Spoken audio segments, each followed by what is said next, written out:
तो work done in isothermal process में देखिए एक हमारे पास कंटेनर है, ये जिसे हम लोग सिलेंडर भी कहते हैं।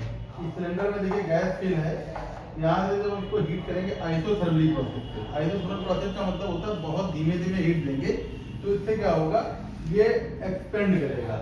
और साथ में क्या होगा, आइसोथर्मल का मतलब जो भी हीट होगी, ये कंडक्टिंग वॉल्व है, तो कंडक्टिंग वॉल्व की वजह से जो हीट होगी वो निकल जाएगी बाहर, ओनली वर्क डन होगा। और ये पिस्टन जो है मूवेबल है, तो ये मूव करेगा। तो इनिशियल मान लेते हैं यहाँ पर वॉल्यूम अगर V1 लेट कर लेते हैं, मान लेते हैं this is the volume V1, और जब ये फाइनल पोजीशन पे पहुंचेगा उस वॉल्यूम को लेट कर लिया, तो यहाँ पर वॉल्यूम है V2, यहाँ वॉल्यूम है V1, ठीक है। गैस यहाँ तक एक्सपेंड करेगी। अब अगर इसके हम ग्राफ की तरफ बात करें तो पीवी ग्राफ क्या होगा, प्रेशर और वॉल्यूम में। तो प्रेशर और वॉल्यूम में जो ग्राफ होगा किसी टेम्परेचर T के लिए, ये है, ये हमने आपको कल भी बताया था। तो प्रोसेस देखिए क्या है, ये एरो ये शो कर रहा है कि वॉल्यूम आपका इंक्रीज कर रहा है बट प्रेशर इज डिक्रीजिंग, तो ये वेरिएबल है, वेरिएबल प्रोसेस में। और हाँ, ये पीवी ग्राफ का जो एरिया होगा that will give you work done, but work done यहाँ कौन सा मिलेगा, क्योंकि हर जगह आपका प्रेशर क्या है, अलग अलग पॉइंट पर प्रेशर वेरिएबल है। तो हम क्या करेंगे, एक जगह पर कुछ ऐसा सिस्टम बनाएंगे, एक डीवी की थिकनेस कट करेंगे यहाँ पर, और उस डीवी के लिए हमने कह दिया लेट मान दिया प्रेशर इज पी। तो देखिए वर्क डन क्या हो जाएगा इसके लिए, पी डीवी, ठीक है। आप चाहो तो एक बार लिख सकते हो DW equal to P DV, ये हो जाएगा। और हम जब इसको इंटीग्रेट करेंगे कहां से कहां तक, इनिशियल V1 से V2 तक, तो ये V1 है और ये फाइनल V2 है। तो V1 से V2 तक जब हम इंटीग्रेट करेंगे तो देखिए यहाँ आ गया, और गैस इक्वेशन ये होती है, gas equation PV equal to nRT।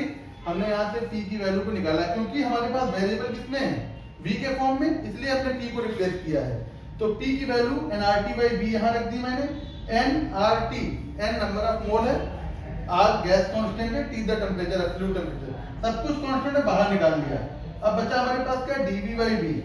dV/V का इंटीग्रेशन क्या होता है, dx/x का इंटीग्रेशन जो होता है बच्चों, ये होता है log x प्लस c।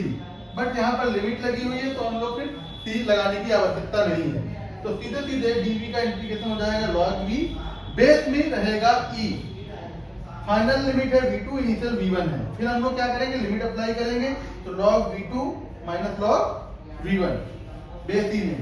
फिर log की जो प्रॉपर्टी होती है log m/n, log m minus n क्या होता है, log m/n।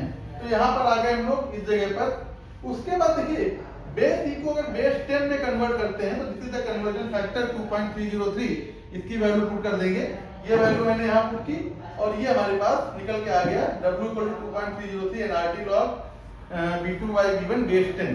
फिर वाट्स का जो लॉग आता है P1V1 इक्वल टू होता है P2V2। हमने इससे क्या किया कि V2/V1 की वैल्यू को निकालने के लिए इसको इधर रिप्लेस कर दिया, इसको इधर ले आए, तो ये रिलेशन आ गया। इस रिलेशन से V2/V1 की जगह P1/P2 भी रखा जा सकता है। तो वर्क डन का एक नया फार्मूला हमारे पास प्रेशर के फॉर्म में भी आ गया। तो ये और ये दोनों फॉर्मूले हैं न्यूमेरिकल पॉइंट ऑफ व्यू से।